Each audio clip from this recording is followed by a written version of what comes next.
Muy buenas noches a todos.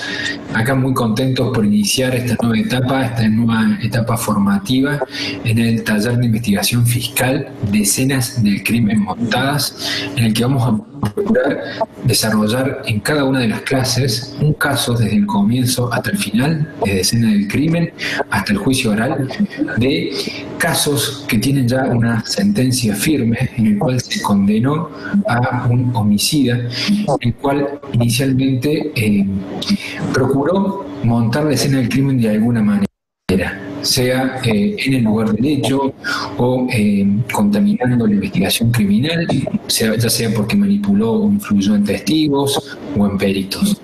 La idea es que al finalizar este taller podamos conocer un poco la personalidad de estos victimarios, de estos psicópatas adaptados, del modus operandi que han tenido para fingir que fue un suicidio, para fingir que fue un accidente o bien inculpar a otra persona, y de esa manera poder entender cómo una investigación fiscal y el aporte pericial puede ser tan significativo cuando se trabaja desde la objetividad y con imparcialidad.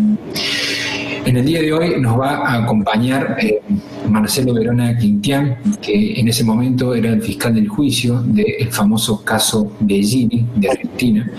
Actualmente Marcelo Quintián Verona Quintián, es el fiscal general adjunto de la Ciudad Autónoma de Buenos Aires, y creo que vamos a tener una clase con muchísimo material de estudio pericial, muy controvertido, información de estudio que creo que va a aportar una mirada diferente a lo que nosotros estamos acostumbrados a ver en las investigaciones criminales. Son 5 días, empezamos hoy, vamos a proseguir el día lunes hasta el día jueves. Cada día, como decía recién, son casos muy resonantes en el cual ya tienen sentencia firme y vamos a poder abordarlo desde distintas ópticas. Así que bueno, le doy el saludo y la bienvenida a Marcelo Verona Quintián. Hola Marcelo, ¿me estás escuchando? Hola Federico, ¿me escuchás? Sí, te escucho. Un gusto saludarte. Acá tenés a la audiencia, que son ahora 1.620 personas conectadas que te saludan. Muy bien. Bueno, buenas tardes a todas, a todos. Espero que sea una linda experiencia. Bueno, gracias Marce. Y bueno, cuando quieras podemos empezar porque tenemos mucho material por llevar adelante. Si querés ir compartiendo la presentación, y les voy comentando al asistente que el chat está momentáneamente bloqueado hasta que hagamos preguntas abiertas. No obstante, estén cerca de la computadora porque vamos a ir ilustrando algunas particularidades como múltiples opciones a medida que se va desarrollando esta temática. Así que les pido mucha atención y tenés la clase para ti, Marcelo. Bueno, vamos directamente al caso. Primero necesito, antes que nada, hacer una aclaración. En este momento, por una división jurisdiccional, las fiscalías eran fiscalías de juicio y fiscalías de investigación, por lo que el fiscal que investigó este caso, que tuvo responsabilidad de llevarlo adelante, era otro fiscal, que era Matías Rapazo. Y cuando llegó la etapa de juicio, intervine junto con el doctor Flores en casos donde se investigan organizaciones criminales o situaciones de riesgo o involucran múltiples jornadas, donde debería haber alguna enfermedad de alguno, para que no se suspenda el caso, se forman equipos. En este caso, compartí la responsabilidad con el doctor Flores, que llamativamente, porque no suele ocurrir así, a veces el segundo fiscal concurre simplemente como un backup. En este caso la responsabilidad asumida por el doctor Flores fue absoluta, con una intervención mano a mano conmigo, con lo cual el caso fue llevado adelante por los dos. Después, la segunda aclaración es que como los destinatarios de esta conferencia se corresponden a múltiples espectros de profesiones, y se me ha solicitado en particular hacer cierto hincapié sobre algunas características personalitarias de los imputados y de víctimas, de algunas personas que intervinieron. Voy a comenzar enfocando el caso desde eso y luego ir entrando a la prueba. El imputado de la causa. El imputado no era una persona desconocida lo tengo que aclarar porque estamos saliendo a varios países, sí, no era evidentemente conocido.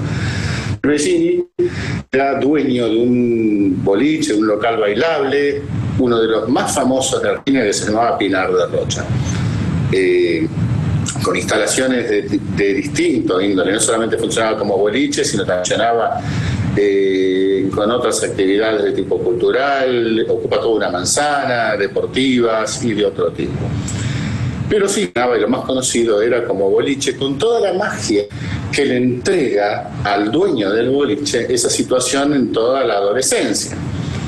De hecho, pues les voy a mostrar un portal de un periodista que había sido en aquella época un tarjetero. Era como todos los que se acercan, que quieren ir a bailar y no tienen muchas posibilidades, se empiezan a acercar a los tarjeteros, a los equipos, y terminan ingresando de algún modo en horarios, días y momentos distintos y se asienten parte de boliches.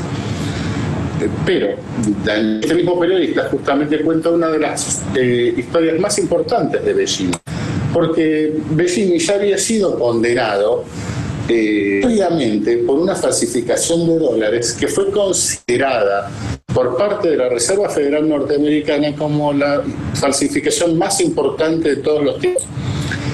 De hecho, hay anécdotas, y que las conozco porque el juzgado donde se investigaba estaba al lado del mío, que había puesto los billetes estos entre otros auténticos, y 3 tesoreros de banco, de oficio, no podían distinguir los originales de los falsificados. Toda esa magia, digamos, que también trae aparejado este tipo de piensen en el robo del siglo del banco. Es un hecho violento, no es un hecho que degrade y le resulte aprensivo a la gente, es un hecho que tiene otras connotaciones muy distintas. Bellini demostraba a través de esto que había reunido el papel que se necesitaba para hacer un billete casi auténtico. Se hablaba de que esta compra había sido internacional, y fue una compra afuera. Las tintas que se usaron también. Se necesitaba gente que revisara la matriz, gente que hiciera el dibujo de los billetes. Cuestión que implicaba toda una ingeniería que no era como una planificación previa muy grande. Esto viene mostrando la personalidad sí, y de su capacidad para esto, ¿no? La magia, este periodista la cuenta cuando relata su experiencia como tarjetero. Él dice que no hubiera imaginado algo, que cada mes entre esas paredes iba conociendo más historias sobre el personaje en cuestión. Todas giraban en torno a la nocturnidad, los estupefacientes, las fachas de la noche, la droga, e inclusive sus contactos nacionales con el narcotráfico. Algo que en parte yo tomaba como cuentos urbanos que su gente dejaba circular, y hasta quizás inventaba. Que tenía mucha guita era obvio, siempre en autos de lujo, compañeras exuberantes, un ejército de muchachotes que lo cuidaban como si se tratara de Vargas Viria, y solía cruzarlo a diario en pasillos internos. Pero a esto se suma que muchas de estas cosas durante este juicio se comprobaron que no eran mitos urbanos. Se verá que el ejército de muchachotes lo tenía, que tenía todo centro informático con gente especializada del lugar, y situaciones donde lograba controlar otros boliches. Se decía inclusive, o se llegó a probar, que eran muchos de los boliches de la zona estados al de él, porque la misma de celulares que usaban los empleados que usaban los de los otros boliches y estaban regenteados a nombre de otra empresa. Todo lo que giraba en torno a Bellini no era recto. Siempre pasando por los grises. Se cuentan distintas anécdotas de eso, como la existencia de un pasadizo entre el boliche y la casa enfrente, un pasadizo por abajo. Se contaban historias, algunos testigos terminaron a lo mejor no declarando por algunos motivos, que contaban anécdotas tales como que se había cortado el gas en algún momento y uno de sus segundos le había ofrecido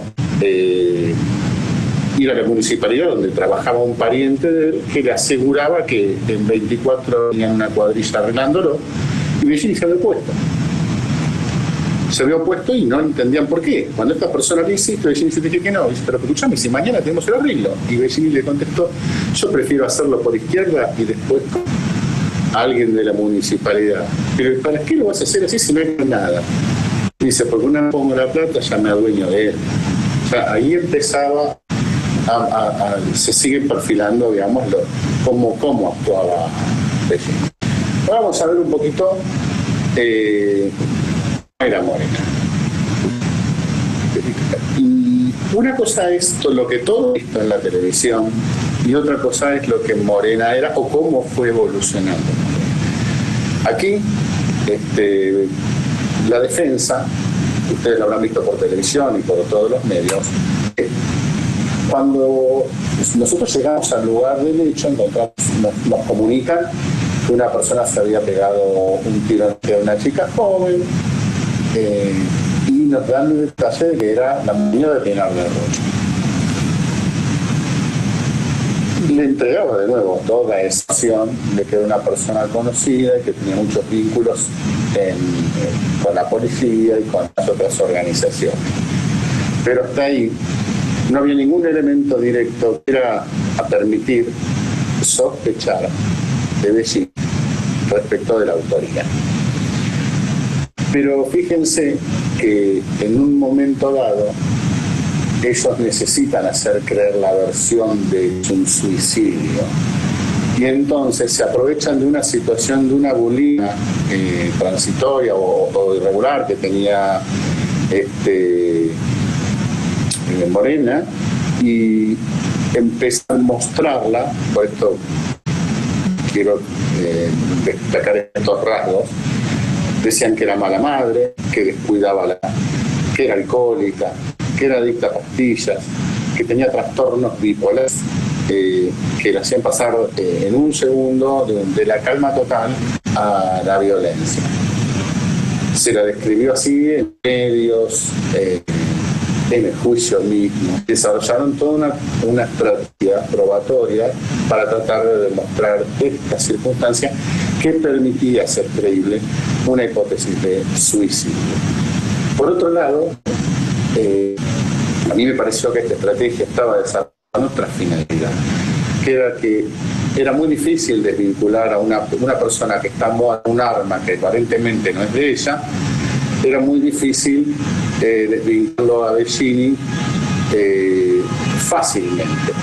Necesitaban sacarle presión al juez y la mejor manera de sacarle la presión era empezar a describirla a Morena como una persona muy susceptible de un suicidio. Escuchemos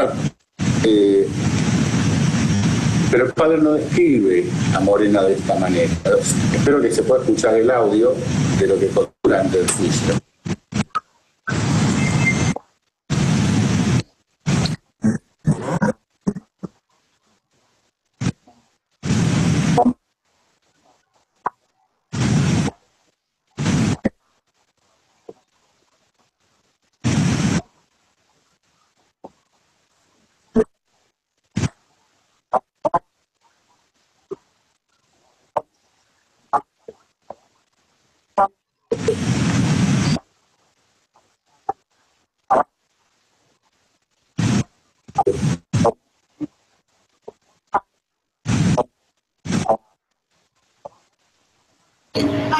No se está escuchando el audio, Marce. Va a tener que explicarlo, me parece. Se escucha como cortado.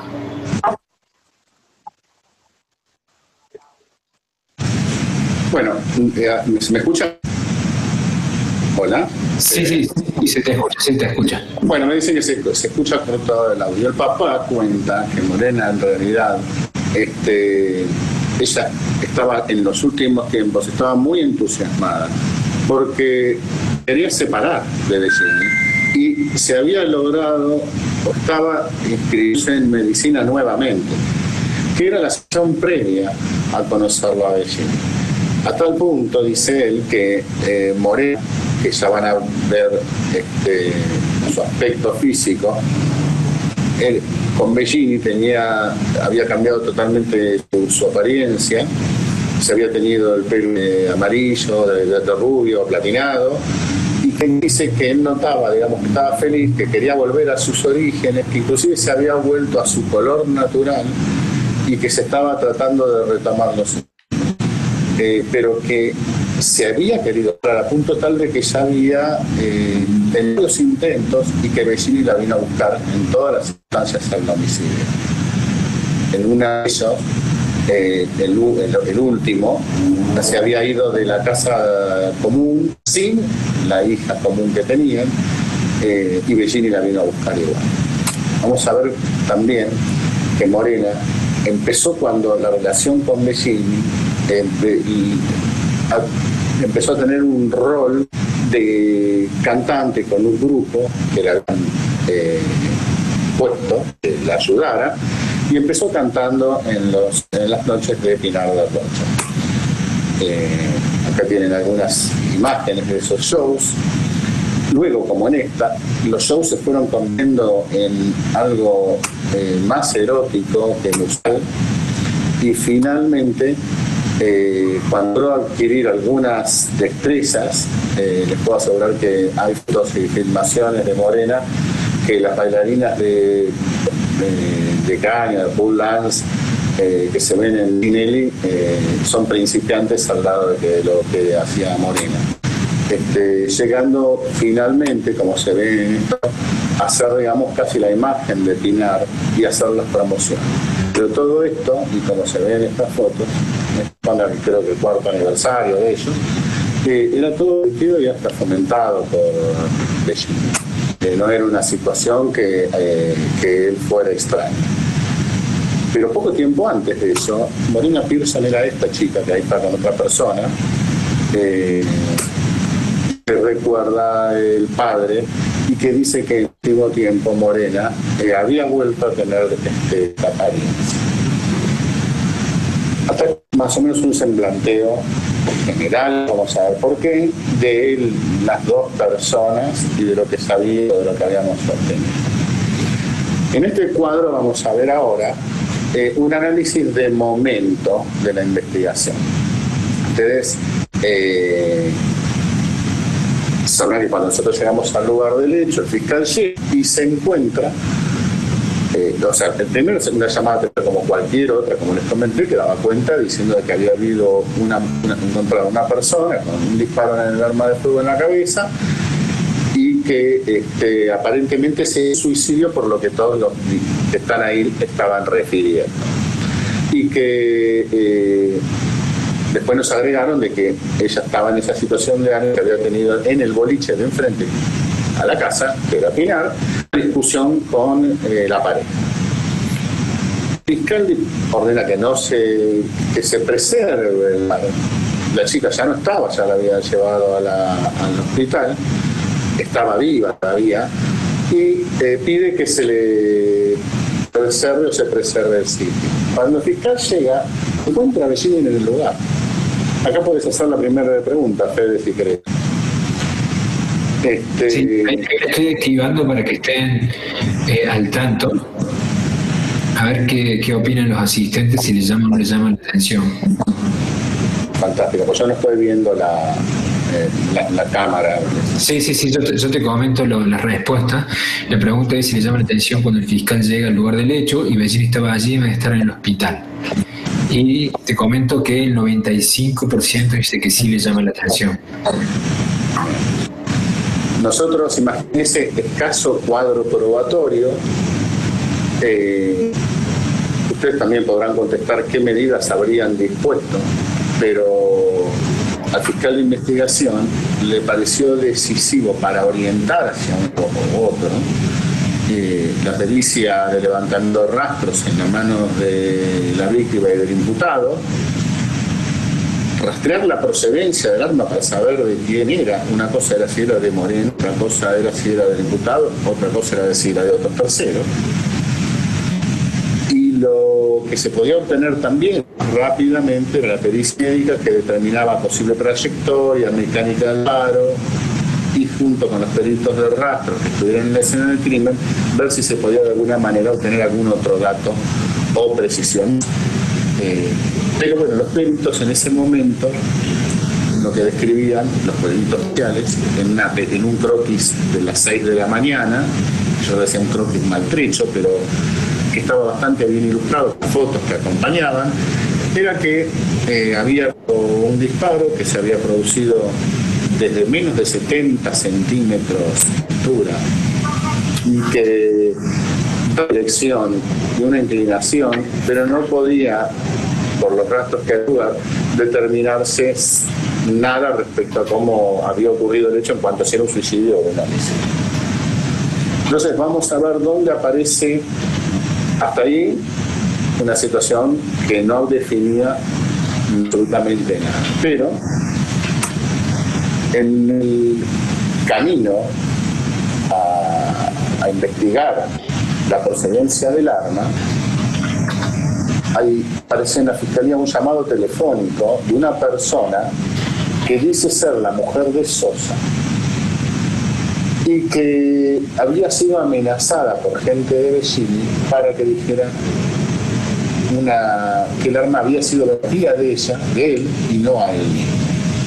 Si te le puedes preguntar la segunda pregunta. Bueno, ahí entonces vamos con la segunda pregunta. Si con las amenazas había confirmado la imputación. Claro. ¿Sí, Mercedes? Sí. Les voy a completar un poco más. La mujer de esta llama dice que el arma estaba a nombre de su marido, que es un ex policía, que estaba preso, y que por esa situación de estar preso, con trabajo, a través de los amigos y policías que tenían en común con el marido, entró de custodia de seguridad en el boliche Pinar de Rocha, y en un momento dado, cuando necesitó dinero, porque ya la situación económica que ha ido preso iba muy mal, el marido le dice: vendé mi arma, no tenés otra.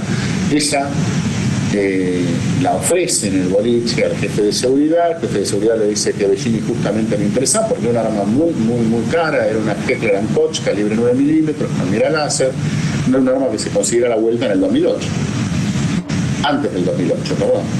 Y entonces es como pactan la venta. Cuando se entera el marido de que la va a ver, que consumidor le dice: mira, no la traslades así nomás, hace una exposición en la comisaría explicando a dónde la vas a llevar, que la vas a llevar desarmada y que es para vendérsela a fulanito.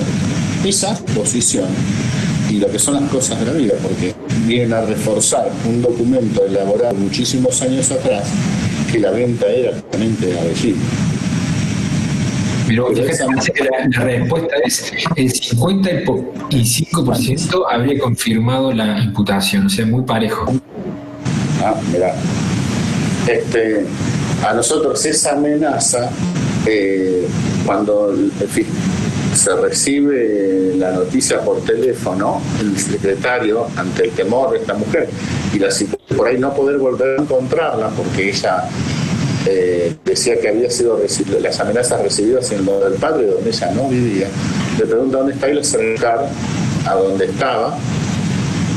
La traen a la fiscalía y ahí ella explica finalmente en declaración con mucho más detalle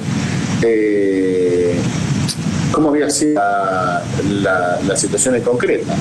Ella dice: yo no tengo de que era Bellini el que me estaba amenazando, porque era el único que tenía el domicilio de mis padres. Cuando yo trabajaba ahí, vivía con mis padres, y esa la tenía en la ficha de personal y en la documentación del arma. Por eso cuando mi mamá me dice que tiene que declarar eso, a mí no me queda duda que fue enviado por él, porque eran las únicas personas que sabían esto. Entonces ya me llamaba la atención, porque además venía procesado por tenencia de arma de fuego de guerra, para mí era una aportación de arma de fuego de guerra, no una tenencia, porque para mí el ámbito domiciliario le da protección al que está legalmente autorizado. O sea, las armas están prohibidas en cualquier lugar, salvo que alguien tenga una autorización para tener. Cuando uno no tiene la autorización, no tiene ni el derecho de transporte ni el derecho de protección del domicilio, del ámbito del domicilio. Por eso donde la tiene, lo tiene mal, y donde la porta mal. Y si Bellini la había usado, era una aportación ilegal, aunque fuera en el domicilio. Pero cuestión que era importante, porque si el arma era legítima y estaba inscrita, ese delito no podía haber sido imputado. Cuestión que estábamos pendientes de otros datos periciales. Era fundamental saber qué pasaba con el rastro de pólvora, tanto en la mano de ella como de él, y lo que había pasado en el arma. Que en el arma no se había encontrado absolutamente ningún rastro, ni de pólvora, ni de sangre. Lo cual, cuando se nos informa en la pericia médica que había sido un disparo hecho en contacto cero, es decir, pegado al cuerpo, era incompatible con un fenómeno que se llama backspatter, que son todas las salpicaduras que se producen con una arma de fuego, sobre todo de calibre grande y a corta distancia, cuando hay un tejido duro como el cráneo y uno blando por encima. Era necesario que hubiera backspatter en las manos. En eso estábamos cuando, después de la amenaza de Ditzel, aparece la pericia del perito de parte diciendo que esto se trataba de un suicidio de manual. Yo creo con el tiempo de que necesitaban en esos primeros momentos tener algo. Fíjense que hasta ahora hay un 50, un 55 de opinión de si lo hubieran confirmado o no.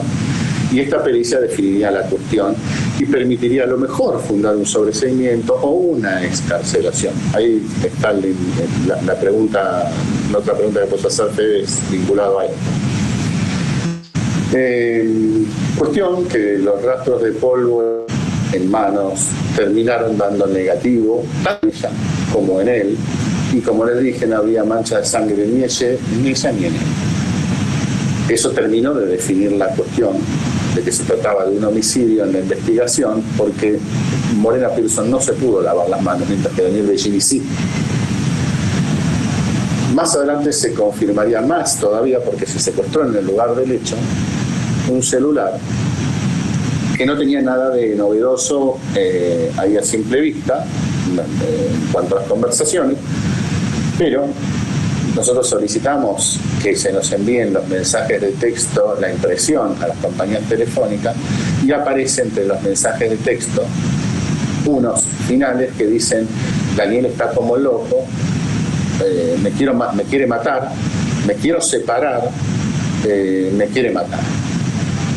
Y esos textos, esos mensajes fueron borrados del celular, motivo por el cual a ella no nos quedó ninguna duda de que hubo un autor de un hecho que borró los mensajes. Entonces, la persona que se acababa de pegar un disparo no los podía haber borrado. Hasta ahí los primeros momentos. Pero hubo importancia en la investigación, porque sin perjuicio de que nosotros teníamos hasta acá acreditado que posiblemente Bellini había amenazado a alguien, no teníamos una prueba directa, más que este mensaje de texto que decía: Daniel está como loco, me quiere matar, que puede ser literal o una expresión como se puede usar cuando alguien está enojado con algo, en principio. Entonces aparece la pericia de Olavarría, que tiene justamente dos puntos fundamentales. El primero, la primera estrategia de ellos es colocar a la víctima. Si querés pasar el video, Fede, que para no mostrarle fotos, mejor mostremos la reconstrucción. Perfecto, voy a pasar el video que presentó la defensa, la prueba pericial. Quería hacerte una consulta antes. Voy a decir que la mano de la víctima no tenía backspatter, ¿sí? Pero el arma de fuego tenía. No, tampoco. Eso es una de las cosas. A ver, antes de que la pases, te voy a mostrar, a ver si es en esto. no es en esta secuencia, es acá, en la siguiente.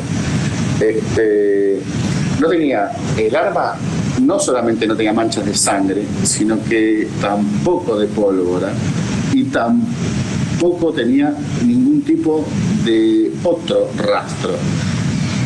La perito explicó. Igual me imagino que se confirmó. Rastros me refiero, rastros de piel, huellas parciales, no había nada. O sea, lo que la perito sostiene es que fue limpiada literalmente de una manera perfecta. Porque inclusive ya tenía muchas pericias hechas. Había colocado asimilar, toqueteándola de distintas maneras y exponiéndolas a distintas intensidades de luz y de calor. Y a veces, a pesar de no tenerse rastros dactilares o de otro tipo, siempre quedaban rastros de piel o algún rastro parcial de alguna huella digital. Ella llegó a confirmar que encontró huellas parciales dactilares, aunque no sirvan para cotejo, pero existían hasta 60 días después inclusive de haberlas impreso en la prueba esa. Motivo por el cual le parecía demasiado llamativa la atención de que en un suceso como este no existiera rastros de pólvora ni de sangre, ni adentro del cañón, ni en ningún lado, y tampoco ningún tipo de rastro parcial de otro tipo. ¿Se pudo hacer un cotejo del proyectil para afirmar que efectivamente fue esa arma? Sí, no hubo ninguna duda en eso, fue el arma utilizada para actuar el suicidio. Perfecto. Cuando quieres paso a la reconstrucción virtual. Dale nomás. Repito, esta es la reconstrucción virtual presentada por la defensa, ¿sí? Por la pericia, por el perito de la defensa, en el cual nosotros lo obtuvimos de YouTube. Yo les voy contando. Tenía dos ángulos la pericia. El primero era demostrar que en la posición en que ellos ubicaban a la víctima y por el ángulo de disparo, que es correcto, no cabía una persona entre la víctima y el perchero que está del lado del arma. No cabía una persona para ejecutarla. Ese era el primer aspecto. Y el segundo de la pericia era con otros elementos probatorios demostrar que esto se trató de un suicidio. Todo esto que están viendo, menos que es ella la que ejecuta el disparo, es correcto. El disparo fue así, ascendente, pega en la pared de donde se está mirando. La vaina termina en el zapatero que está en el fondo. Esa parte es correcta. Ven, ahí está el botinero que ellos dicen que no entra una persona o que entra en una posición poco natural. Y lo describen de una manera muy graciosa, lo hicieron circular por los medios de esta manera, como diciendo, para que esto ocurra, el imputado tendría que haber realizado algo así o algo como esto, y es imposible. Nosotros creemos que esta pericia la hicieron para quitarle presión a los jueces en el caso de un sobreseimiento, que para tener, digamos, la opinión pública de su lugar, o para que tenga algún elemento para agarrarse de que esto nunca pudo haber sido un homicidio y conseguir el sobreseimiento en esa primera etapa. Creo que hay algo más, a ver. Sí, ahí lo coloca en otra posición. Pero van a ver que la mentira tiene patas cortas y la víctima no estaba precisamente en el lugar que dicen ellos que estaba. Y quedó demostrado durante el juicio. ¿Estoy en línea? Sí, está en línea. Ahora, si querés volver a compartir la pantalla. Perfecto. No, ya no me deja.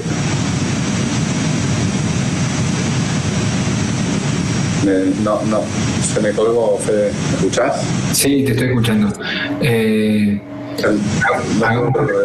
No te preocupes, hagamos una cosa, como hicimos recién, salí y volví a entrar. Sí, salí y volví a entrar, mientras tanto yo le voy haciendo preguntas a los asistentes.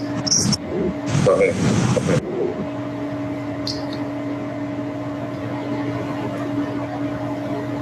Ahí tienen, chicos, el chat abierto.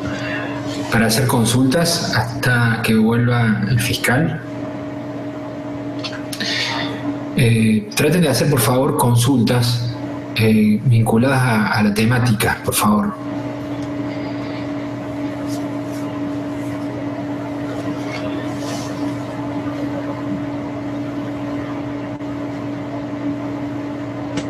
Ahí te estamos escuchando, Marce. Si querés compartir pantalla y prender la cámara. Ahí está, perfecto. Bueno, espero que ahora sí se pueda.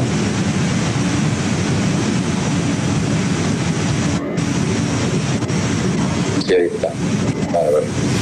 Bueno, fíjense que en la primera idea, cuando saca a la barriga esta fotografía poniendo un mimo en el lugar, no hay ninguna duda ya en esta primer fotografía, cuando él empieza a desarrollar la pericia, de que cabe una persona perfectamente en el lugar, del lado del arma.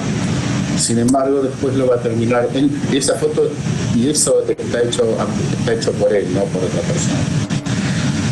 Vamos a ver qué pasó realmente en el juicio. Lo que vos preguntabas recién sobre el backspacer, nosotros desarrollamos una estrategia de demostrar primero todo lo que había de prueba objetiva y de demostrar también todas las maniobras que se estaban realizando tendientes a alterar la prueba.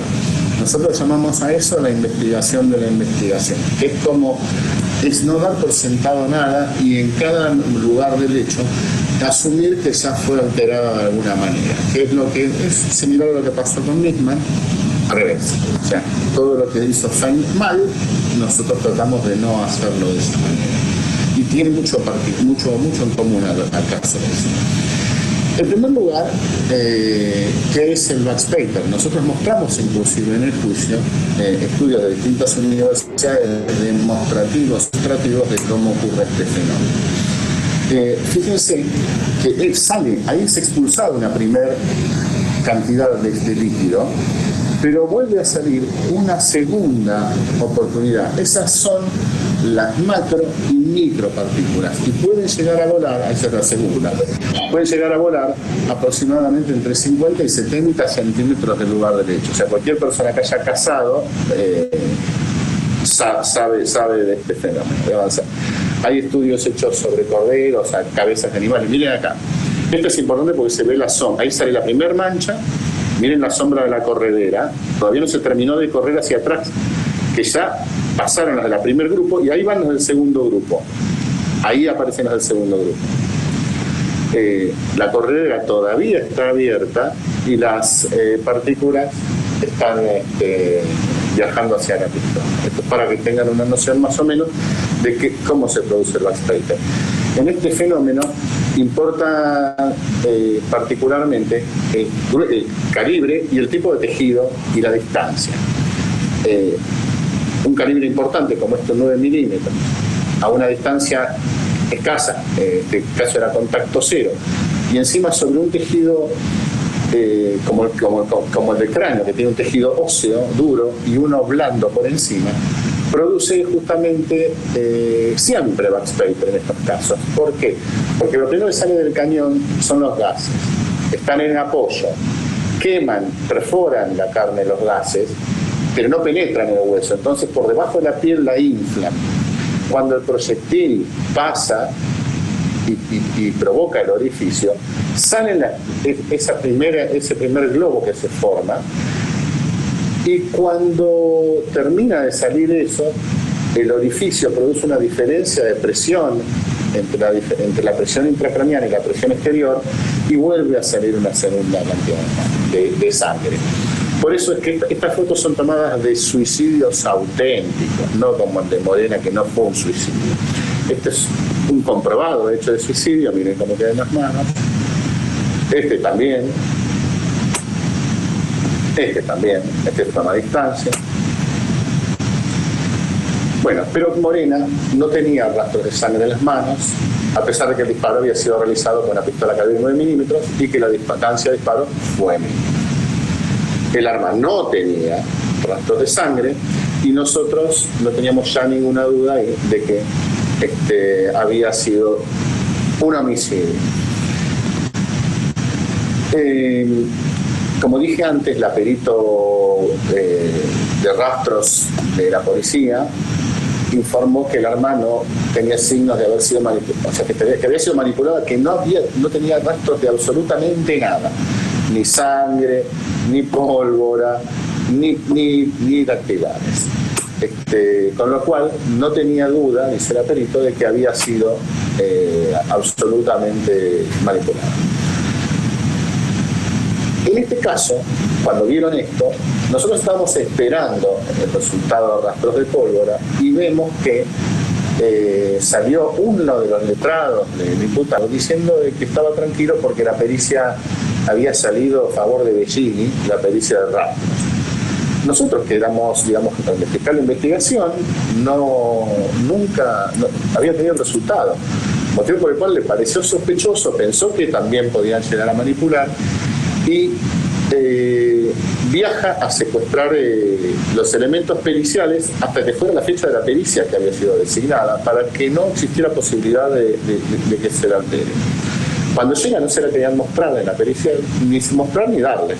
Entonces el fiscal tuvo que presionar y decir que se convertía la diligencia en un allanamiento. Y secuestró y se llevó el material y ya se encontraban uno de los sobres abiertos. No había sido manipulado todavía el frasco, pero el sobre había sido ya vulnerado. Con lo cual, el fiscal ya ahí tuvo la certeza de que cada paso que diera la fiscalía o la investigación lo iban a tratar de alterar de alguna manera. Entonces ahí, cuando viene que dan los rastros negativos, en ambas manos, la defensa de Bellini plantea de que Bellini tenía las manos limpias porque no fue el autor, pero que ella había sido sometida a lo que se llama toilette quirúrgica. Entonces en el juicio trajimos al médico que la recibió, el médico, el cirujano que estaba de guardia en el hospital. Y este médico explicó que él estaba en la guardia cuando la vio llegar. El cuadro era tan grave que él mismo con el camillero la metieron directamente en el quirófano y que la situación era tan delicada y tan grave que no hubo tiempo de hacerle ningún tipo de lavado, ni de toilette, ni de nada. Estaban concentrados en la zona del disparo y luego pasa la terapia en esa misma, sin más nada que hacer. La llevan a la zona de terapia. Cuando llega a terapia ya estaba el fiscal esperando. Y ahí es donde se toman los rastros de Morena en la mano. Con lo cual el médico contribuyó a probar de que a Morena nunca le limpiaron las manos, sino que nunca las tuvo manchadas de sangre.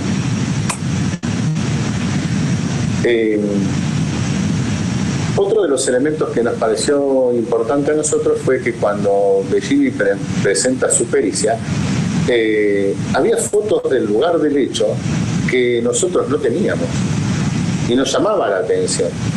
Nos pareció llamativo. Primero, porque eran fotos tomadas por los peritos oficiales. ¿Cómo la tenían ellos y nosotros no?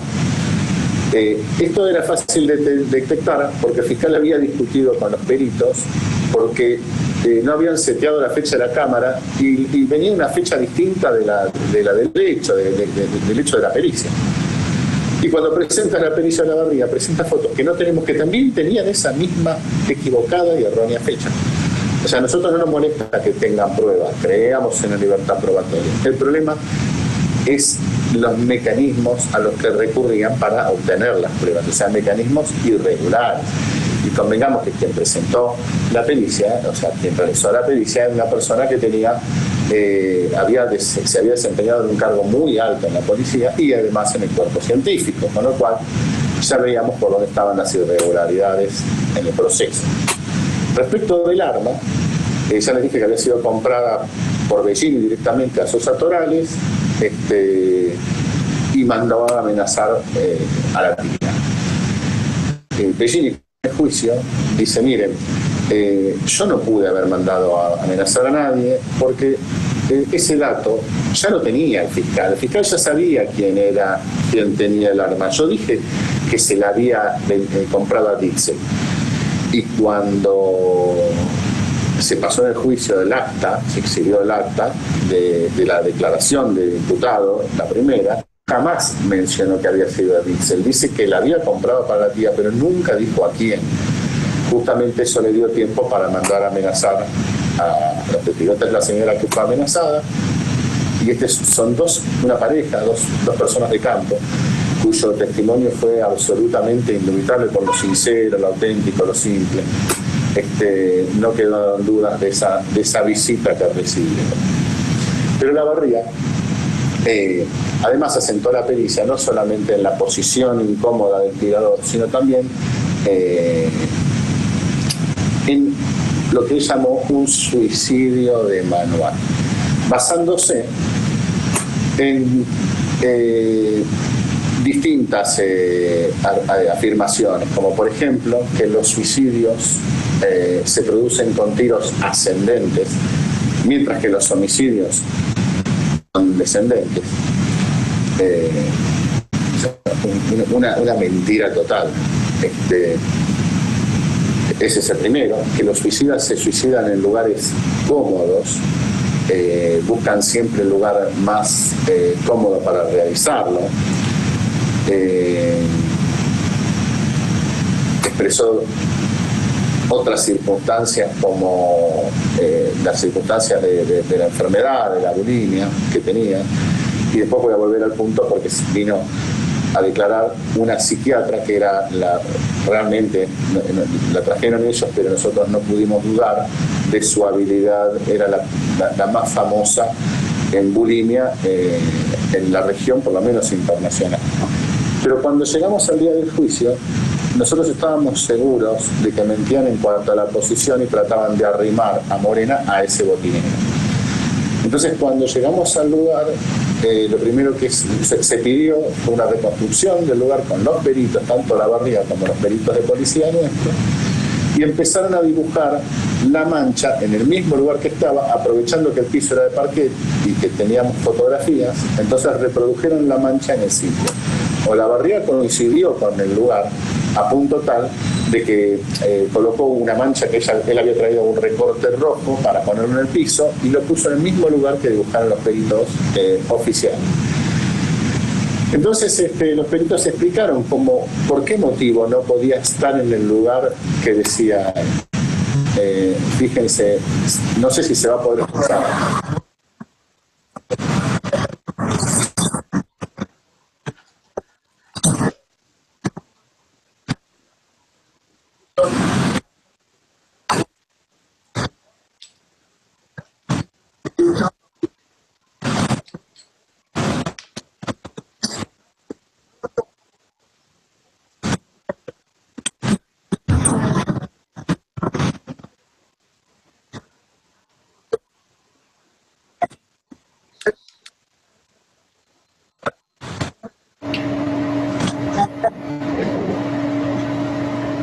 No se escucha Marcelo, pero se ve bien.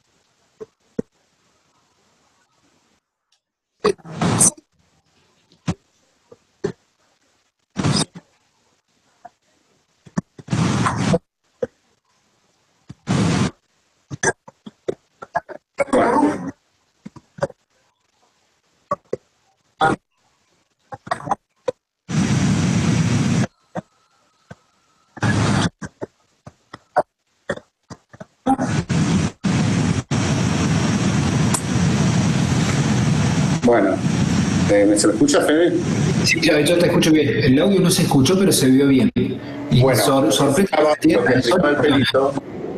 lo que explicaba el perito era que si se sentaba donde decía Olavarría, la cabeza caía muy lejos de lo que era la mancha de sangre mientras que si se sentaba donde él decía, caía perfectamente en la mancha que tanto Olavarría como él habían dicho.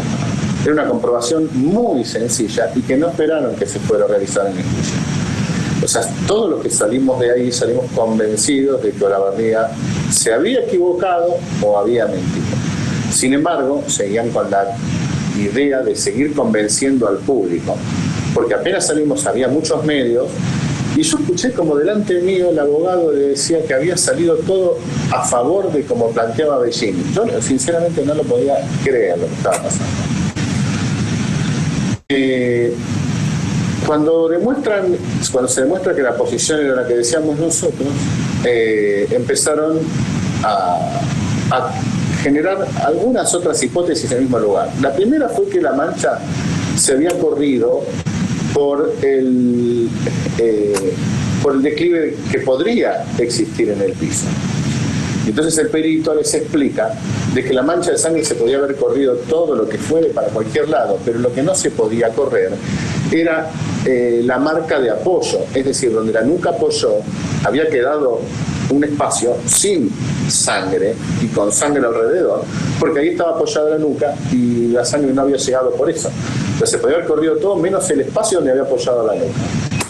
Cuando vieron que tampoco funcionó ante la explicación del disparo, sobre la pared contraria habían quedado unas manchas de sangre que, si se tomaba en cuenta el orificio en la pared, esas manchitas estaban hacia arriba y hacia la derecha. Ese ángulo le daba la razón a la posición que daba el perito oficial. Entonces Olavarría, cuando advierte de que se le hace saber o se le pregunta cómo justifica las manchas hacia la derecha cuando el tiro de él era de derecha hacia izquierda, que deberían estar más hacia el otro lado, ensayó una especie de teoría dextrógena diciendo que por el giro de la bala, cuando impactó, las manchitas que habían en la bala se desprendieron hacia la derecha, o sea, imposible. Después, en el mismo lugar, ya, y también en el debate, trataron de demostrar que Morena podía haber convulsionado y se podía haber corrido, que el disparo hubiese sido donde decía Olavarría, pero que terminara en la mancha de sangre por procesos convulsivos.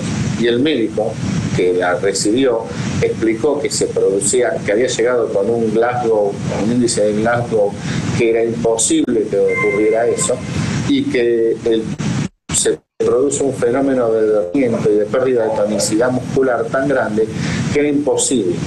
De hecho, aparte por la posición, un cuerpo acostado en el piso, con la cola pegada en el piso, es hasta imposible para un atleta, por la fricción y por un peso, correrlo aún apoyando la palma de los pies en el piso. O sea, también se descartó la teoría de la convulsión. Entonces, como ya no les quedaba otra y ya en la desesperación, Bellini hizo personalmente una escala del lugar y en el juicio trató de demostrar con un muñequito que limó en todos los lados para hacerlo en escala. Yo lo comprobé, me di las escalas que realmente era perfecto. Dame un segundo, Marce. Sí. Ahí en el chat están diciendo que se cortó. Quiero preguntarle ahora si me están escuchando, porque quiero saber si me están escuchando. Fíjate, por favor, yo seguro. Sí, estoy consultando ahí porque acabo de abrir el chat y algunos dijeron que se cortó. Quiero saber si me escuchan. Bueno, me están diciendo que sí se escucha. Se ve que en algún momento se cortó. Dale. Pero quédense tranquilo que la grabación está perfecta porque acá no se nos cortó nunca. Listo, seguimos nomás. Disculpen la interrupción, es lo que está muy interesante. Esgrimió la teoría del rebote y mostró con el muñequito que si lo tiraba hacia atrás, saltaba de esa línea que ven amarilla, la cola, saltaba a la línea verde. Claro, lo que pasa es que tuvo en cuenta Bellini es que un cuerpo no es de madera y que no tiene un salto entre las piernas y la cadera como tiene este, sino que es una superficie blanda que se va acomodando por los músculos, etc. O sea, todo tendiente a demostrar que no era, o sea, inventar situaciones para demostrar que la posición era la que ellos decían y que era antinatural a todo lo que se había demostrado.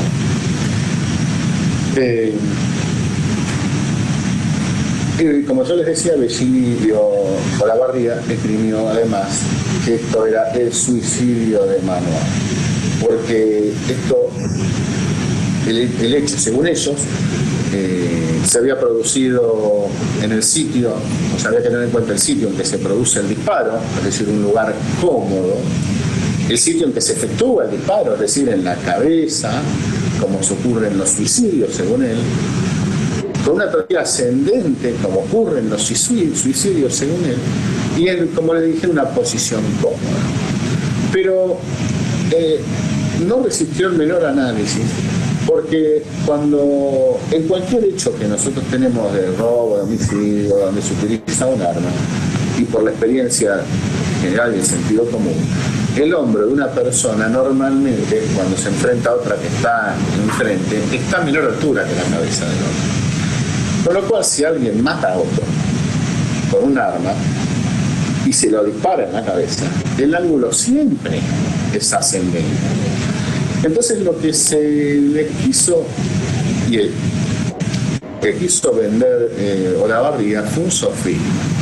Es decir, le dijo a los jueces, si tiene flota, tiene velas y flota gente. Es un barco de manual, es un barco, es una fragata. No puede ser nunca un submarino. Y lo que él no explicó es que el submarino, además de agotar las tres posibilidades esas, da muchísimas más. Es decir, en un homicidio, la trayectoria puede ser ascendente, descendente, puede ser en posición cómoda, incómoda, y el lugar puede ser cualquiera porque es donde lo decide el imputado, no la víctima. Pero que se den las circunstancias que él llama de manual no excluye de ninguna manera el homicidio. Y además, esa evaluación integral que había presentado al inicio para decir para confundir cuando no había casi nada de prueba de que esto era un suicidio, está ignorando que la verdad es que, como se demostró en el juicio, en Argentina el 98% de los intentos de suicidio son por envenenamiento.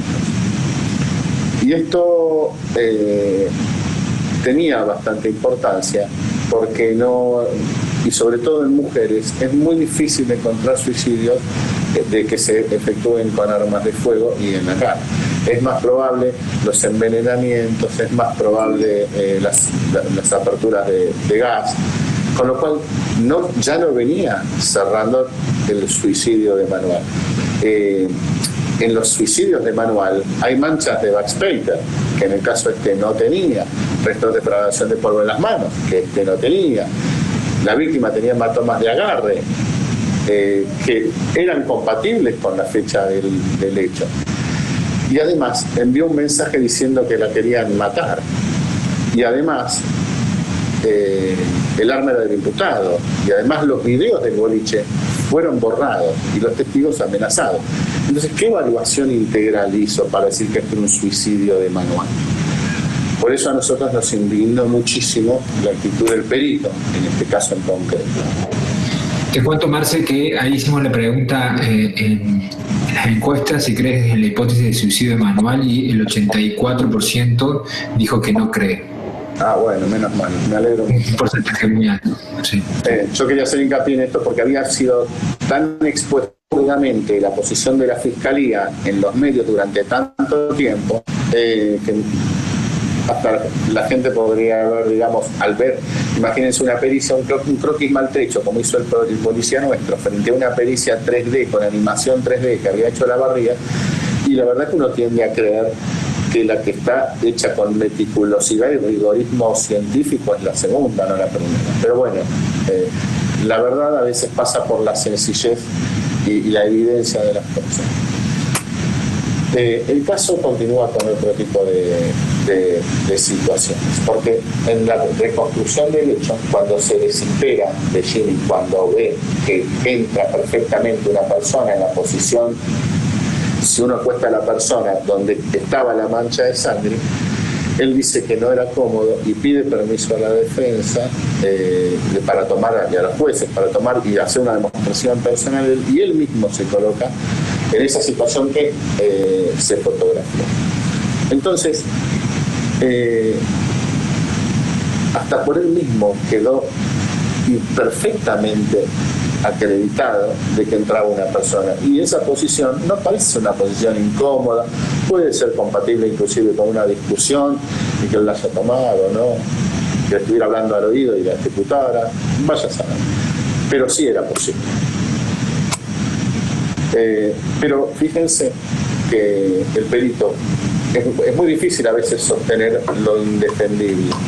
Entonces, cuando fue al juicio después de la reconstrucción, se le preguntó y se le dijo: mire, Olavarría, tanto Bellini como el fiscal Flores se colocaron en la posición que usted colocó a la víctima, y se colocaron demostrando que entraba perfectamente una persona manipulándola. Y no pudo dar, se puso nervioso y no pudo dar explicaciones. Y así, lo dice Bellini, este es cortito, así lo dice él.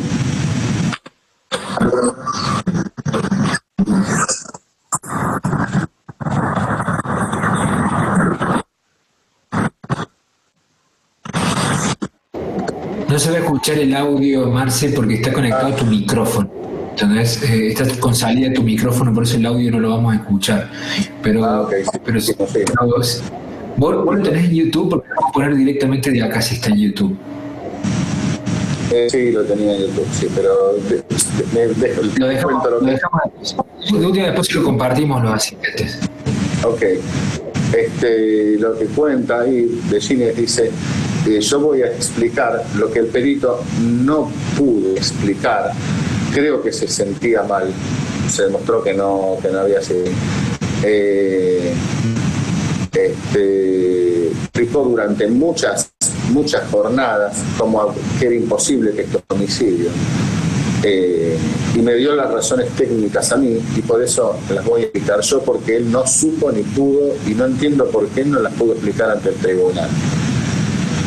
Eso también demuestra, digamos, la personalidad de tipo muy inteligente, hacer abstracciones, darse cuenta y percibir que el juicio venía perdiéndolo, y en eso sale él mismo. Ningún defensor lo paró, declaró 6 obligados, motivo por el cual no puede negarse. 6 declaraciones que duraron más de 1 hora cada una, eran jornadas enteras con sus declaraciones. Antes declaraba un testigo, un perito que lo perjudicaba, en palabra a él, y empezaba a declarar tratando de justificar alguna situación diferente. En cuestión, el debate se centró en eso. Nosotros sabíamos que estaban preparando a los testigos, y también teníamos el dato, esas evidencias que ocurren y que nosotros nos enteramos, de que les había preparado Bellini un PowerPoint a los testigos. Esto justamente quedó evidenciado porque había testigos que utilizaban las mismas palabras entre ellos. Inclusive, había preguntas que no se compadecían con la respuesta que tenían a dar. Se le preguntaba, por ejemplo, cómo era Morena Pearson, y las empleadas de la casa contestaban Bellini era el que la llevaba al medio. Pero si le preguntó por Morena, ¿por qué habla de Bellini? Declaró esa persona, pasaron varios testigos, declara la otra empleada de la casa, y pasó exactamente lo mismo. Cuando yo junto los videos de los testigos y los agrupo como testigos de casa, testigos del boliche y testigos del otro, me quedan las 2 declaraciones juntas. Hizo muy patente la misma pregunta y la misma respuesta. Bueno, lamentablemente no se escuchan los audios y no podemos reproducir los videos del juicio, con lo cual vamos a perder cierta riqueza en la exposición, porque se demuestra claramente esto. Esta chica, por ejemplo, es una bailarina. Había 3 grupos. Uno, las empleadas de la casa, para demostrar que Morena Pearson vivía empastillada, drogada y sin bolilla a la hija. Todo esto para hacer posible un cuadro de bulimia y un trastorno bipolar casi constante. Por el otro lado estaban las bailarinas, compañeras de trabajo de Morena, que venían a estar en todos los años algunos episodios puntuales donde ella había tenido un episodio violento, pero no recordaban nada más que episodios violentos. O sea, eran absolutamente pagos los testimonios, eran lineales, desprovistos de detalles. Esta chica, inclusive en el video que no voy a poder mostrar, se le hace una pregunta y se pone muy nerviosa y se da vuelta, mira a uno de los asistentes de la sala y le dice: Ricky, quede claro acá que no me acuerdo. Una demencia. Creo que no se va a escuchar, lamentablemente, pero bueno. A ver qué sigue. Las cámaras de video. Este fue un punto muy importante en el juicio, porque después de varios días, revisando fotos, descubrimos que había una cámara de Pinar que daba a la puerta. Entonces se dispone un allanamiento para entrar las computadoras que manejaban las cámaras de video. Se secuestraron y cuando se hizo la primera pericia en la investigación, dicen que las cámaras, que los CPU habían sido borrados y que cuando le pasaron un programa para levantar información habían logrado detectar que estaban muchos eventos que se mostraban detrás de la casa de muchos días antes al suceso, pero la semana del hecho no había absolutamente nada. De esa semana no hay ningún evento. Y era una lástima porque justamente por los hechos y eventos anteriores grabados se veía a veces cuando Morena cruzaba el boliche o volvía del boliche. Y tener esa cámara hubiera permitido ver si ella cruzó sola o acompañada esa noche. Porque esa noche lo que ocurrió fue que Morena Pearson estaba bailando de una manera muy sensual con una amiga. Bellini la ve, se acerca, dio toda la vuelta, se acerca hasta donde estaba ella, le dice algo al oído y Morena enseguida deja de bailar, que era lo que más le gustaba hacer, y se retira para la casa. O sea, ahí es donde Bellini, instantes después, la sigue, cruza y en nuestra posta mata. Él dice que el cruce le dice: esta situación no da para más, nos vamos a separar, como que él es el que le plantea la situación de separación, y se vuelve a cruzar al boliche, y después cuando termina todo la encontramos. Bueno, las cámaras no habían sido borradas. Luego en el juicio se hizo una pericia más completa, más detallada. Se pidió un programa norteamericano para recuperación de archivos mucho más potente y se recuperaron muchos más archivos que en la primera ocasión. Y ahí, además de que nos informa de que esa semana había sido borrada con un programa específico para borrar, es decir, habían, de alguna manera, para explicarlo, habían grabado más de 1000 veces el mismo clúster para que nunca se pudiera recuperar esa información. Y se detectó que 2 operaciones importantes de borrado en las cámaras. Una, el hecho había sido un 21, y se acredita por los registros de las cámaras que ese mismo día, 1 hora y media después del hecho, el encargado de las cámaras ingresó al sistema. Se acreditó que el día 27 ingresó y borró con el sistema de cámaras, de administración de cámaras, permite grabar, borrar, etc. Desde el sistema de ese, que oriciona el sistema, borró toda esa semana. Pero también se demostró que antes de ese 27 y después del 21 se utilizó una herramienta de borrado seguro para borrar todos esos archivos.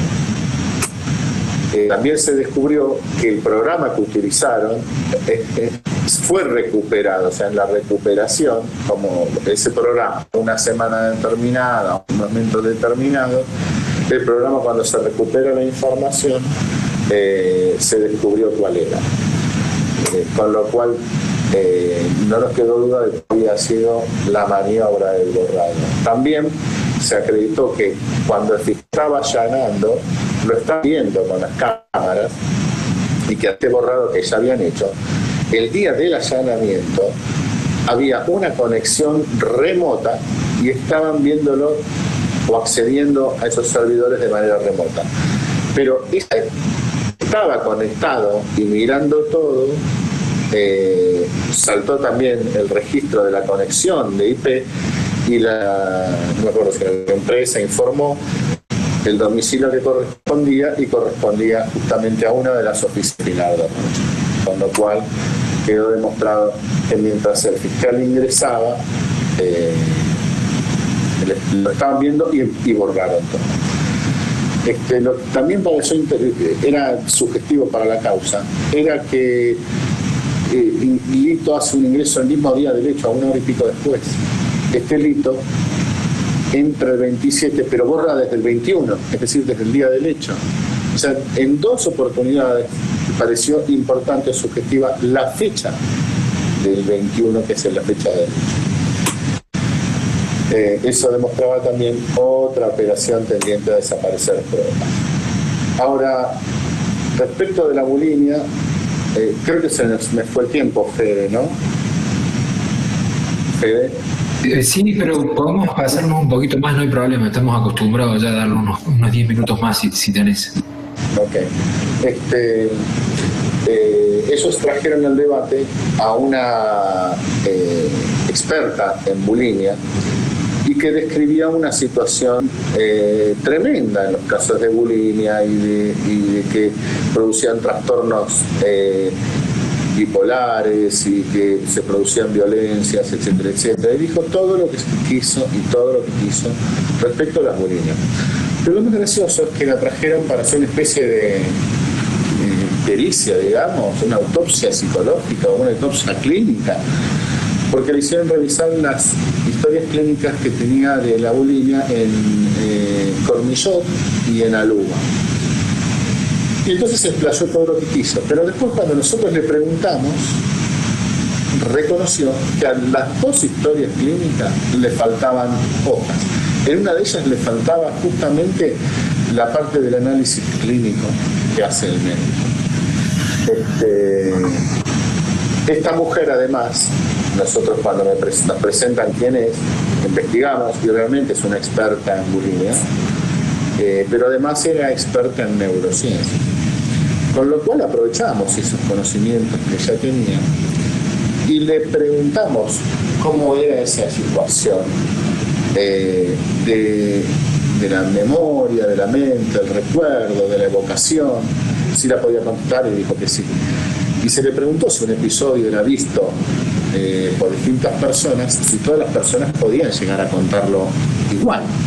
Entonces ella cuenta que hay un famoso libro que describe que un episodio visto por un mecánico, un médico, un abogado y un preparador de carrera, cada uno lo ve con su propia vivencia e imprime en su recuerdo situaciones diferentes a las que les da importancia. Además del ángulo distinto de visión, está también la carga subjetiva de cada uno.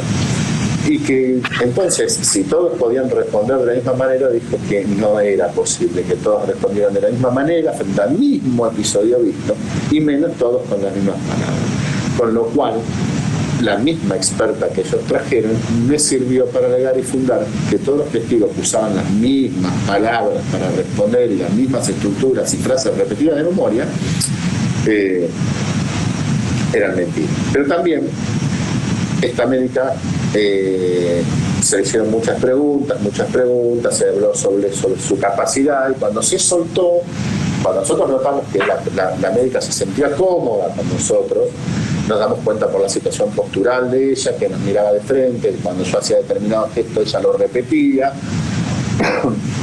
empecé a ahondar sobre otro tipo de preguntas y fue muy enriquecedor cuando le pregunté sobre cómo era el sufrimiento que sentían las personas que sufren estos trastornos, y en particular las que se suicidan o que intentan suicidarse. Entonces ella cuenta que no piensa, que es un impulso, que estas situaciones las hacen como si fuera un loco método terapéutico. Explicó que por ejemplo, cortarse y ver la sangre los calma, pero que no hay un proceso reflexivo. Entonces la pregunta del millón, y ahí no hubo respuesta, sí, la hubo a favor nuestro, digamos, era si era compatible esa situación de suicidio con enviar textos, planificar el suicidio y echarle la culpa a alguien del suicidio, es decir, escribir un mensaje de texto, Daniel me quiere matar, y luego ejecutarlo, y dice no. Ya me parece sugestivo que mande un mensaje y ella misma lo borre, porque se le hizo saber que no estaba en el celular. Pero que el suicidio en esos casos es un proceso que es incompatible con una planificación, que no tiene absolutamente nada que ver. Incluso un ejemplo clarito, es una situación de necesidad. Ellos estaban internando a una persona porque la veían en una situación de peligro de suicidio, y cuando queda el médico de guardia trató de robarle un bisturí para suicidarse. Y lo más gracioso, se le preguntó cuántos casos de bulimia tenía y dijo que había atendido 10.000 casos de bulimia. Y cuando le preguntamos cuántos se suicidaron, respondió que solamente 3, pero se le pidió que los cuenten, relató 2 mujeres, y ninguna de esas 2 mujeres se suicidó mediante un disparo de arma de fuego en la cabeza. La propia perito que trajeron, a través de las preguntas y un interrogatorio correcto, terminó contribuyendo a nuestra posición. Y esto pasa porque a veces se dividen las tareas y habían separado. La médica va a venir a acreditar la bulimia que nos va a permitir justificar un cuadro de este tipo. Y no pensaron que les íbamos nosotros a preguntar otro tipo de cosas.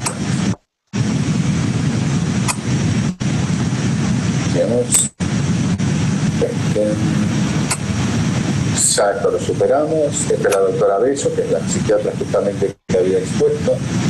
Lo otro que nos pareció muy sugestivo también es que Bellini se pudo ir en la ambulancia y no se fue en la ambulancia.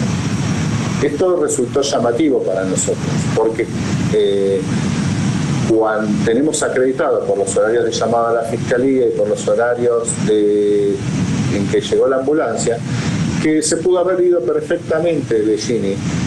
Y entonces también le preguntamos al camillero cómo había sido esa situación. Y el camillero nos cuenta cosas muy interesantes. La primera es que él se paró para levantar la camilla en el lugar donde hizo la barriga, que no entraba una persona. Bueno, se paró un camillero que era muy grandote entre la chica y el botinero. Y la segunda es que le llamó la atención terriblemente a él y a la médica, es que no había nadie que quisiera acompañar, que ellos preguntaron por un familiar y no se acercó absolutamente nadie, y la chica la cargaron sola. Con lo cual cobró mayor relevancia qué es lo que hizo Bellini en esos primeros minutos. Y lo que estaba haciendo justamente era llamar, había una lista de 10 llamados abogados penalistas muy reconocidos en la zona. Ningún médico, sino abogados penalistas. Bueno, finalmente yo quería terminar la exposición con el alegato final, es decir, el periodo de pena, pero bueno, como los videos no se lo vamos a dejar para otra oportunidad. Quedará pendiente, Marce, después, si nos podés compartir, sería gratificante para nosotros, ya que estamos muy interesados en conocer más del caso. Yo quería consultarte, ya antes de finalizar, ¿cómo lidiaste con la presión social, con la presión mediática que hubo en el caso Bellini? Si vos no te sentías amenazado, ¿y qué fue lo que te dejó el caso? Sí, porque realmente ha sido un esfuerzo desde lo profesional muy grande. Mira, yo creo que, en los fiscales estamos acostumbrados todos a que es un trabajo muy solitario el de fiscal. Y debe ser así para asegurar la independencia del fiscal. O sea, el fiscal tiene que ser una persona que trabaje y acostumbrado. También estamos acostumbrados a que siempre nos llevamos un enemigo en cada causa, porque si condenamos a alguien se va a enemistar el condenado, y si lo absuelven se va a enemistar la víctima. Pero siempre vas a tener a alguien que se quede descontento. Con lo cual, a ese tipo de circunstancias estamos muy acostumbrados. Este caso sí nos despertaba muchas alertas respecto a posibles situaciones violentas o de amenaza, porque ya venía amenazando a testigos. Y fundamentalmente porque Bellini, primero dijo que mentía Ditzel, después dijo que mentía el que recibió los mensajes de texto diciendo que la quería matar, después dijo que mentían los peritos de policía, cuando los peritos de policía nunca dijeron que fue un homicidio, dijeron que iba derecha e izquierda, nada más. Cuando hizo una pericia fraudulenta, o sea, había pasado tantas circunstancias que nosotros nos dimos cuenta que ya no podía justificar tanta mentira sin que hubiera alguien que las ordenara. Entonces ahí inventa que el fiscal fue el que ordenó todo, obligó al testigo a decir esto, que la pericia vino borrada porque fue fiscal. Era el único punto en común. Entonces, en un momento sí se sintió temor, pero la verdad es que yo creo que siempre hay unas situaciones de respeto. Nosotros al imputado lo tratamos siempre con el respeto que merece cualquier imputado. Y Bellini no es tonto. Bellini es un tipo que está acostumbrado a la picardía, poner la plata donde hay que ponerla, porque es un comerciante, porque está acostumbrado a que le pidan plata en todos lados. Y en el caso particular nuestro, no le había pedido nada. Con lo cual, hay una frase que me enseñó el primer juez con el que yo trabajé, que me dijo: mire, usted puede ir por derecha pegándole a todo el mundo, y puede ir por izquierda levantando plata. Ahora, no se le ocurra nunca ir por los dos caminos, pues le van a pegar de los dos lados. Y entonces, yo creo que pasa. En una charla previa con los abogados de ustedes, pero traten de hacer lo que Bellini haga lo que quiera. Está en su juego de defensa.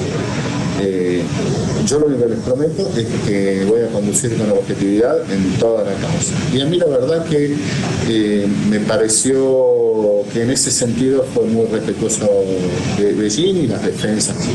Pese a lo aguerrido que fue el juicio y todas las triquiñuelas que hicieron, estuvieron muy bien en ese sentido. Eso sí me parece muy destacable, dejar bien en claro que cada uno hace su rol, que de repente un abogado o un perito de control que sea acérrimo en la defensa no significa que esté haciendo mal su trabajo, sino que está también cumpliendo el rol. ¿Y vos crees que Bellini sentía que podía ganar? ¿Que él definitivamente no lo iban a condenar? ¿Qué pensabas vos? Mira, fue terrible, porque yo decía, si yo estuviera en esa situación y fue un homicidio alterado, porque había visto a ella bailando muy sensual con una pareja y por eso lo podía haber alterado a él, que no lo justifica, por supuesto, lo que ella ha hecho, pero explica lo que ocurrió, que son dos cosas distintas. ¿Qué posición adoptaría? ¿Confesaría el homicidio para buscar algún atenuante o buscaría la inocencia total? Y Bellini dicen que no en todo momento por la inocencia total, y así la jugó hasta el último punto. Y jugado a esa instancia, la pregunta lógica era, porque ahora que yo se los conté todo, parece muy fácil la condena, pero piensen que la única prueba directa que había ahí era nada. Cuando se llegó al lugar del hecho, no había nada que dijera que Bellini lo había matado. Y aun si sospecháramos, no había ninguna prueba que dijera que Bellini lo había matado. Teníamos pruebas de que tiró la prueba de acá, que borró las cámaras, que esto, pero no había ninguna prueba que dijera eso. La única prueba que existió, que se recuperó, fue el mensaje de texto de Morena que decía: Bellini me quiere, Daniel me quiere. Ha sido muy fuerte también, por lo que yo veo, la valoración de las conductas que hizo Bellini, sobre todo después de que se empezó a investigar. Ha sido muy fuerte, ¿no? Uno se pone a pensar, ¿qué pasa si él no hubiera hecho nada? No hubiera hecho nada. A lo mejor hubiera encontrado más pruebas, eso sí. Es la pregunta, porque si no hubiera alterado la prueba, yo creo que si no hubiera alterado se hubieran encontrado manchas de sangre y de polvo en la mano. O sea, sí, empecemos por lo básico, sí. ¿Cuántos años lo condenaron? Pregunta Silvia. Lo condenaron a 16, 15 años en primera instancia. En ese momento no estaba, eran otras penas, ¿no? Es que este es un caso típico, además de violencia de género, de todas las violencias que pudo haber sufrido, las sufrió inclusive después de muerta. Pero la verdad es que hoy, en ese momento, no constituía un agravante del homicidio lo que había ocurrido. Y la verdad que la pena duró en base a los parámetros objetivos de atenuantes y agravantes que hubieron en la causa. No podemos poner el máximo, no podemos poner el mínimo. Así que estuvimos ahí. Y me parece que fue más o menos a lo que terminó condenado, porque terminó siendo confirmado por casación, creo que lo bajaron un año, después por la corte. Así que, perfecto. Bueno, Marcelo, antes de despedirte quiero comentarle a los asistentes de que el día lunes vamos a salir, mañana no hay clases, sino el día lunes seguimos con este taller. Va a exponer la fiscal de Cámara Laura Battistelli, un caso extremadamente interesante, el sobrino que tira a su tía del piso 14 y después presiona a su madre para que diga que fue testigo ocular de un suicidio, en el cual así se llevó adelante la investigación hasta el juicio oral, que fue realmente con un desenlace muy interesante. Así que el día lunes no se lo pierdan. Como yo le decía recién al inicio, es una formación completamente gratuita, pero aquellos que quieran obtener el certificado con aval universitario lo pueden hacer. El costo del certificado va a tener $25 que va a acreditar los 5 días, pero solamente hoy, si ya en la próxima clase esto no va a estar, por ser el lanzamiento lo pueden adquirir a $15 convertible a moneda local. Se puede pagar por Oxxo, por Rapipago, ahí tienen la opción en el chat para adquirirlo. Todos los días va a ser a la misma hora, 17 horas Argentina, y cualquier duda que tengan nos pueden consultar. La grabación la van a tener. Si ustedes no pueden ver alguna conferencia la semana que viene, el lunes o martes, definitivamente van a poder adquirir la grabación y de esa manera tener la constancia para la certificación. Así que, bueno, gracias por todo, Marcelo. Fue un gusto. La verdad que era uno de los casos que con mi equipo queríamos tener. Hicimos una investigación que duró aproximadamente 2 meses de casos tentativos y bueno, yo la verdad que no sabía si iba a poder, que vos ibas a aceptar. Cuando aceptaste dijimos, bueno, qué buena noticia.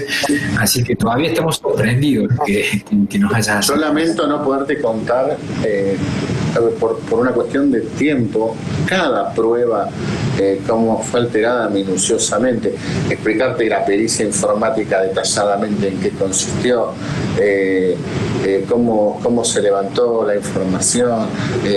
Acá hay gente que no es perito y también le puede interesar qué es una espectrofotometría para absorción atómica o cómo se utiliza un microscopio por barrido electrónico. Cuestiones que por qué se utiliza un método para la toma de rastros y no el otro. Cosas que sí se explicaron durante el debate y en cada una de las situaciones se trató de apoyar científicamente las conclusiones a las que se estaban. Pero bueno, yo te agradezco por la invitación. La verdad que la plataforma está muy buena. Recién ahora, como yo estaba concentrado, no podía ver las preguntas, lamentablemente. Me parece espectacular. Ahora veo saludos de Olavarría, yo también se los mando a Olavarría. Realmente siempre me pareció uno de los mejores peritos que tuvo la provincia. En este juicio no estoy muy contento con la actuación, pero es un hombre realmente muy profundo en los conocimientos técnicos que tiene. Y bueno. Bueno, Marcelo, y felicitaciones. Yo te quiero felicitar por dos cosas. Primero, por tu actuación en el juicio, que no muchos fiscales se animan a ir hasta tan a fondo en un caso tan delicado como este, y ser tan aguerrido en esa acusación. Felicitarte por ese lado, también por tu exposición, que fue muy clara. A todos los comentarios de los asistentes han sido muy buenos, así que la verdad que agradecido por todo. Gracias. Y espero poder trabajar de vuelta contigo en algún otro momento. Sí, Fede, ya lo vamos a hacer. Vale. Dale, te mando un abrazo. Y te tengo que convencer todavía por el tema del libro. Lo vemos. Dale, listo, nos vemos, adiós. Chao chicos, gracias a todos, adiós.